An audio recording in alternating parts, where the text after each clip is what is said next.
Hello प्यारे साथियों, आपका स्वागत है हमारे YouTube चैनल विजय शिक्षा सारथी पर। मैं आज लेकर आ गया हूं वास्तविक प्रतिबिंब तथा आभासी प्रतिबिंब में अंतर, जो बहुत ही महत्वपूर्ण है आपके 10वां क्लास बिहार बोर्ड के लिए। तो वीडियो को बिना स्किप किए अंत तक देखिएगा और याद होगा तो ठीक है, रिवाइज कर लीजिए। अगर नहीं याद होगा तो इसे लिख कर याद कर लीजिएगा, क्योंकि बहुत ही महत्वपूर्ण है। आपका 2 नंबर इससे एकदम पक्का बनने वाला है। तो देखिए, पहला क्या कर रहा है कि वास्तविक प्रतिबिंब। तो वास्तविक प्रतिबिंब बनता कैसे है जान लेते हैं। यह किरणों के वास्तविक कटान से बनता है। वास्तविक कटान मतलब कि किरण वास्तव में मिलेगी। मान लीजिए दोनों किरण आ रही है तो यहाँ पे वास्तव में मिलेगी, तो वास्तविक कटान से जो बनेगा वह कैसा होगा, तो वह होगा वास्तविक प्रतिबिंब होगा, प्रतिबिंब। ठीक है, तो चलिए उसके बाद आभासी प्रतिबिंब क्या कहता है, यह किरणों के काल्पनिक कटान से बनता है, यानी कल्पना करके मिलाया जाता है। मान लीजिए यहाँ से कोई किरण आई तो यहीं तक रह गई, तो हम लोग सोचते हैं कि इसको मिला देते हैं कल्पना करके कि यहाँ कहीं काटा होगा, तो ये क्या होगा, काल्पनिक प्रतिबिंब होगा, यानी कल्पना करके बनाया गया होगा।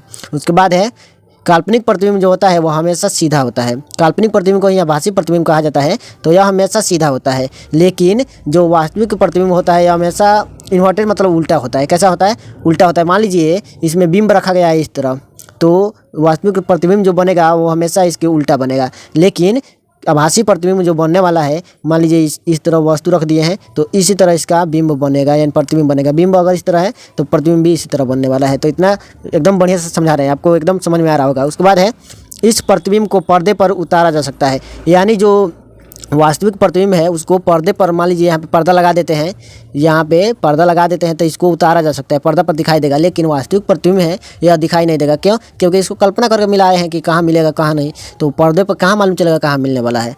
और इसको क्या है, इस प्रतिबिंब को पर्दे पर नहीं उतारा जा सकता है, यानी कि आभासी को नहीं उतार सकते हैं लेकिन वास्तविक को पर्दे पर उतार जा सकते हैं। ऑब्जेक्टिव भी पूछा जा सकता है कि किस प्रतिबिंब को पर्दे पर उतारा जा सकता है, तो आपको बताना होगा वास्तविक, और किससे नहीं उतारा जा सकता है तो आभासी। उसके बाद है कि यह दर्पण के सामने बनता है। जो वास्तविक प्रतिबिंब जो होता है वह दर्पण के सामने बनता है हमेशा। मान लीजिए इस तरह दर्पण है तो हमेशा इसके सामने बनेगा, हमेशा क्या होगा, इसके सामने बनेगा। लेकिन जो आभासी प्रतिबिंब होता है वह क्या होता है, दर्पण के पीछे बनता है, हमेशा दर्पण के पीछे बनने वाला प्रतिबिंब होता है। मान लीजिए इसको हम बना देते हैं और इसको अंदर से रख देते हैं, तो आभासी प्रतिबिंब हमेशा इधर बनेगा। इधर दर्पण का परिवर्तक सतह है लेकिन इधर इसका प्रतिबिंब बनेगा। तो आपको वीडियो अच्छा लगा होगा तो इसे सब्सक्राइब कीजिएगा और वीडियो को लाइक करके अपने दोस्तों के पास शेयर कर दीजिएगा। धन्यवाद।